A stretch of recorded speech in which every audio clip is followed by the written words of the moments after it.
Hello, this is Dr. Grande. Today I will analyze Donald Trump's speech to a joint session of Congress. I'll start with the background, including a summary of the speech, then move to my analysis. On March 4, 2025, President Donald Trump addressed a joint session of the United States Congress. His speech started at 9:19 p.m. and ended an hour and 40 minutes later at 10:59 p.m. Here is a summary of the speech. Donald Trump opened by saying that America is back. His administration accomplished more in 43 days than most administrations had in 4 or 8 years. America now has momentum, spirit, pride, and confidence. The country is on the verge of a comeback like the world has never witnessed. Trump's victory in the election was a mandate, and Americans now believe the country is headed in the right direction. At this point in the speech, a bizarre interruption occurred. A Democrat from Texas named Al Green became disruptive.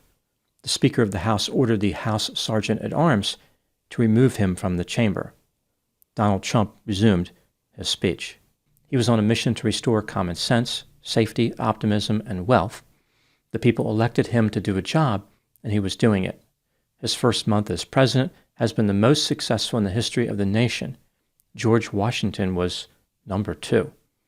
Trump declared an emergency at the southern border. Illegal crossing is now the lowest ever recorded. He pointed out how there was nothing he can say to make Democrats happy. He called on them for just one night to celebrate the many incredible wins for America. Trump then listed a few of his recent actions, including freezing foreign aid, cutting federal workers, eliminating regulations, and ending the weaponized government. He argued that Biden viciously prosecuted him.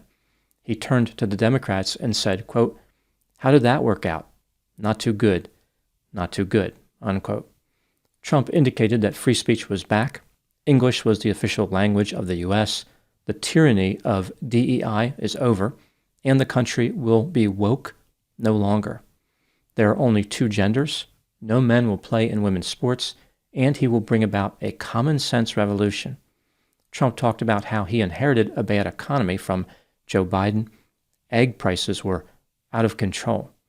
Trump is opening up power plants which had been closed, expanding the production of minerals, working on the Alaska pipeline, and ending waste of taxpayer dollars. To accomplish that last goal, he created DOGE. The agency is headed by Elon Musk. Trump then supplied a long list of wasteful spending, for example, $45 million for DEI scholarships in Burma, $8 million to make mice transgender, and he indicated the Social Security Administration was paying benefits to people who were hundreds of years old. So they were paying benefits to those who had died. He insisted that he was going to balance the budget. The U.S. will be selling $5 million gold cards, which will allow wealthy people to buy citizenship. Trump will ask Congress to pass tax cuts.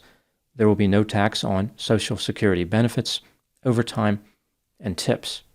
The automotive industry is going to boom. For instance, Honda is building a large plant in Indiana. Trump indicated that the U.S. has been unfairly treated by other countries using tariffs, and now it was our turn to use them. Starting on April 2, there will be reciprocal tariffs. Whatever tariff is imposed on the U.S. will be imposed on them. Trump's policies, including tariffs, have attracted $1.7 trillion in new investments in the U.S., including the largest computer chip manufacturer in the world. Tariffs will protect the soul of the country. Trump talked about the Laken Riley case. This was a woman who was murdered by an illegal immigrant. Trump is waging war on the Mexican cartels. He wants to bring back law and order and be tough on repeat offenders. Trump has a desire to keep children healthy. He has banned schools from indoctrinating children with the transgender ideology. His message to every child in America is that you are perfect exactly the way God made you. Wokeness is bad, and it's gone. Trump wants to build a missile defense, bring back shipbuilding, reclaim the Panama Canal, have Greenland join the U.S., and end the war in Ukraine. Russia is ready for peace, but in order to negotiate peace, Trump needs to talk to both sides. Trump mentioned how he was almost killed in Butler, Pennsylvania, and proclaimed that he was saved by God to make America great again. Toward the end of his speech, Trump indicated that America is great, The country has accomplished a lot. This will be our greatest era with the highest quality of life. We will conquer frontiers of science and plant a flag on Mars. We will fight for the country we deserve. The golden age of America has only just begun. Now moving to my analysis. Not surprisingly, the reactions to Trump's speech were divided along party lines. His supporters thought it was great, and his detractors were disgusted. I will offer my thoughts on the positive and negative elements of the speech. Let's start with the positive. Here are examples of when Trump was effective or made a good point. The tone of Donald Trump's speech was optimistic. America is back. There will be a golden age. Common sense will return. Corruption will be eradicated. The border will be safe. The economy will expand. Taxes will be cut. And just about everything will improve. I think Trump scored points when he talked about the transgender ideology, wokeness, and DEI. Clearly, this resonated with his supporters, but a fair number of liberals are also tired of these issues. They believe a focus on these unpopular elements was a major reason the election was lost. They don't want wokeness to be the foundation of liberal politics. If it's gone, other policies can be emphasized. Even though many people disagree with Trump's recent decisions, there is no question that he has been active. This was a major theme of his speech. Trump has been busy. He is trying to find ways to grow the U.S. economy, attract investors, reduce regulations, eliminate the waste of taxpayer dollars, and balance the budget. His emphasis on attracting foreign investment in particular is critical because this appears to be the purpose of the tariffs. Many Americans want the U.S. to be a leader in manufacturing again, and this would create many jobs. Even though it is controversial, I think Trump also helped himself when he talked about the Panama Canal and Greenland. He wants the U.S. to take control of its destiny and be more proactive with security. The same theme was touched on when Trump talked about the southern border and cracking down on repeat offenders. He is looking to protect the United States from external threats as well as internal threats. The end of Trump's speech was particularly effective. He talked about how the U.S. was an incredible nation. Most Americans probably agree with this part, and they want to live in a golden era. One other effective moment in the speech was when Trump pointed out how there was nothing he could say to make Democrats happy. This is something I mentioned in a recent video. Many Democrats do not give Trump compliments even when he does something universally viewed as positive. By pointing out the perpetual negativity, Trump has painted his rivals as unreasonable and rigid. Now moving to the negative elements of Trump's speech, here are examples of when he was not effective, said something untrue, or failed to include something important. Trump can never seem to give a speech without praising himself. For many people, this is one of his most irritating characteristics. Trump portrayed himself as the greatest president ever.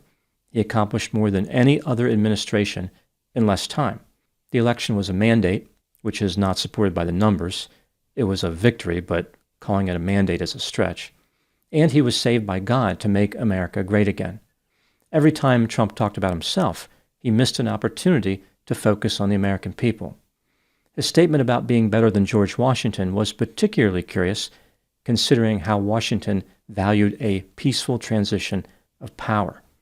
To be fair to Trump, Washington did not face all the same challenges.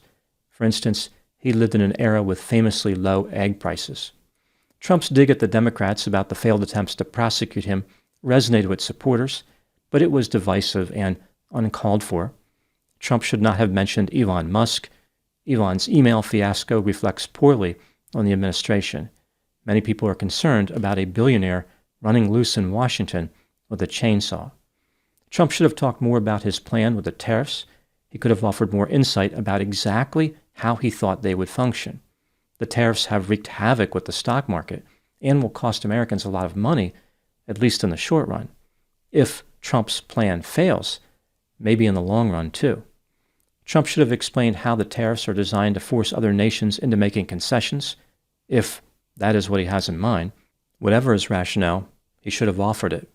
Trump bragged about how great the results of the tariffs will be without supplying any details about that process. Clearly, there's a lot of skepticism about the effectiveness of the tariffs. Trump totally glossed over these concerns. He wants Americans to take his word for it. Another area of weakness was Trump's discussion about ending the war in Ukraine. He offered some reasons to be hopeful, but he needs to reassure people that he's not giving in to Putin. He mentions that he needs to be able to talk to both sides, which is true, but he didn't emphasize being firm and setting boundaries with the Russian leader. The last negative element involves how Trump made several false claims. Many of the false claims were only false because Trump used incorrect numbers, like he exaggerated the amount of waste that has been uncovered. He inflated the number of American deaths at the Panama Canal. He said 38,000. It was about 6,000.